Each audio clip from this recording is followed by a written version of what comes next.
O Ministério Público do Estado do Rio de Janeiro instaurou um inquérito civil para apurar uma denúncia anônima no sentido de que Pedro Paulo Souza Silva e Nilceia Aldano Pereira da Silva, filhos da ex-governadora Benedita da Silva, seriam funcionários da Câmara Municipal do Rio de Janeiro e não compareceriam ao trabalho, ou seja, seriam funcionários fantasmas. Durante a investigação foi verificado que eles não só não compareceram na Câmara para o trabalho, como também não compareciam na UERJ durante um período em que foram cedidos à universidade. Eles foram cedidos à universidade a pedido do reitor, que na época era do Vieira Alves de Castro, e em oitiva no Ministério Público, o próprio Ricardo afirmou que ele era amigo da Benedita há muitos anos, segundo ele, desde a década de 70, numa época em que faziam militância social no Leme, e também ele foi secretário de governo, né, do Estado de Ciência e Tecnologia durante o governo da Benedita da Silva. A Nilceia e o Pedro Paulo ficaram cedidos ao UERJ entre abril de 2010 a janeiro de 2011, e o reitor afirmou que conheceu os mesmos através dessa amizade com a Benedita da Silva. Um fato muito importante que foi apurado nessa investigação é que quando foram prestar esclarecimentos no Ministério Público, a Nilceia e o Pedro Paulo não souberam descrever qual seria o trabalho que eles exerciam na UERJ. Eles afirmaram de forma bastante genérica que exerciam o mesmo trabalho que eles exerciam na Câmara, sendo que a Nilceia falou que era um trabalho de receber processos e atender as pessoas, enquanto que o Pedro Paulo afirmou que era mais um trabalho de arquivo e de mensageiro, sendo que eles trabalhavam na reitoria, que é o mais alto cargo da universidade, né? Nenhum dos dois soube apontar onde se localizava a reitoria. Novamente, de forma genérica, um deles disse que era próximo ao Maracanã e o outro disse que seria no segundo andar da UERJ, sendo que a reitoria, de fato, fica no primeiro andar da UERJ, o que não deixa nenhuma dúvida no sentido de que nunca apareceram na reitoria para trabalhar. O Pedro Paulo, quando da oitiva dele no Ministério Público, ele nem se recordou o nome do reitor. Diversos funcionários da UERJ, da reitoria, foram ouvidos no Ministério Público, incluindo a coordenadora técnica e a secretária do reitor, e todos eles foram unânimes em dizer que não conheciam nem o Pedro Paulo e nem a Nilceia e que nunca viram os mesmos lá na reitoria da UERJ. Um outro fato que foi apurado nessa investigação é que os gestores da UERJ, em conluio com o Pedro Paulo e com a Nilceia, criaram uma versão fantasiosa de que teriam desenvolvido um trabalho nas comunidades para usuários de crack.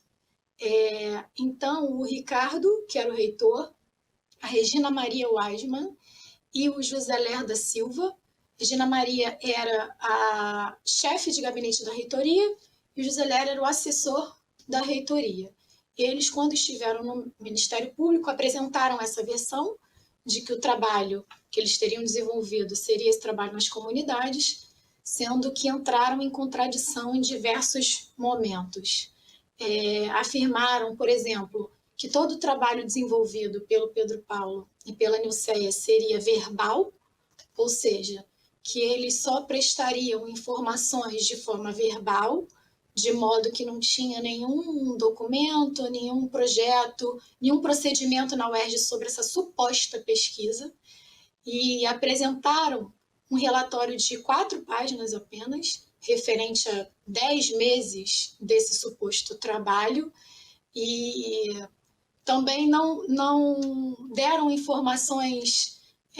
compatíveis com relação à elaboração desse relatório, de modo que ora diziam que teria sido José Ler que teria elaborado esse relatório, outra hora diziam que teriam sido os 2 funcionários. A Nilceia disse que foi o José Ler, sendo que, de fato, esse relatório foi endereçado ao José Ler e foi assinado apenas pelo Pedro Paulo. Essa versão ela é tão inverossímil que o Pedro Paulo, em audiência, ele não conseguia nem pronunciar o nome do Juzeler, que teria sido supervisor desse trabalho e que durante 10 meses, supostamente, ele teria prestado essas informações. E, por fim, eles disseram que seria um trabalho sigiloso para tentar justificar o fato de que não tem o nome de nenhuma dessas pessoas que teriam sido entrevistadas ou ouvidas na comunidade em nenhum lugar, e também por não terem mencionado esse trabalho da primeira vez que foram ouvidos no Ministério Público. Além disso, também foi verificado que quando terminou a sessão deles ao UERJ, eles foram devolvidos à Câmara, também não se apresentaram e não apareceram para trabalhar. Tanto é que na Câmara foram instaurados procedimentos para apurar o abandono de função por mais de 30 dias pela Nilceia e pelo Pedro Paulo.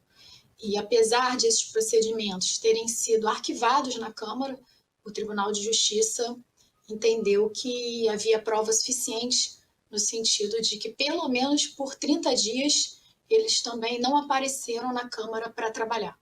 Para ter ideia do tamanho do prejuízo causado aos cofres públicos,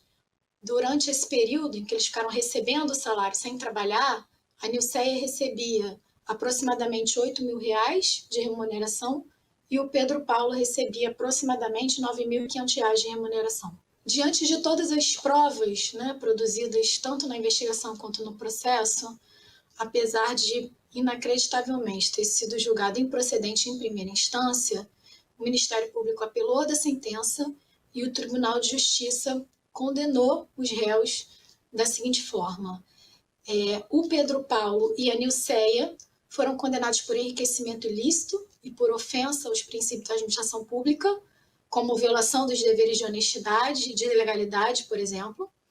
E o Ricardo, a Regina Maria e o José Ler foram condenados pelos danos causados ao erário e também por ofensa aos princípios da administração pública. Como pena, a Nilceia e o Pedro Paulo foram condenados a ressarcir todos os valores recebidos durante esse período em que estiveram cedidos ao UERJ mais 30 dias de trabalho na Câmara. Também foram condenados ao pagamento de multa de 10 vezes o total da remuneração recebida nesse período. Além disso, tiveram os direitos políticos suspensos pelo prazo de 8 anos e também foram proibidos de contratar com o poder público e receber benefícios fiscais pelo período de 3 anos. O ex-reitor da UERJ, Ricardo Vieira Alves de Castro, foi condenado ao pagamento de multa de 10 vezes o valor da remuneração dele e foi condenado, teve a suspensão dos direitos políticos pelo prazo de 5 anos.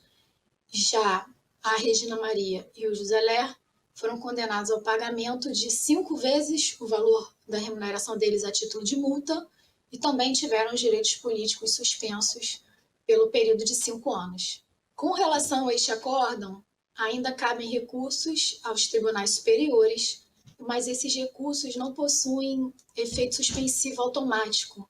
Então, assim que o processo retornar à primeira instância, as penas já podem ser executadas. Dessa forma, o Ministério Público vai requerer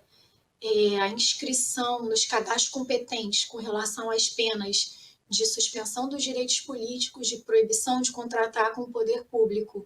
e de proibição de receber benefícios fiscais, e também vai executar as penas pecuniárias de ressarcimento aos danos causados ao erário e também das penas de multas aplicadas.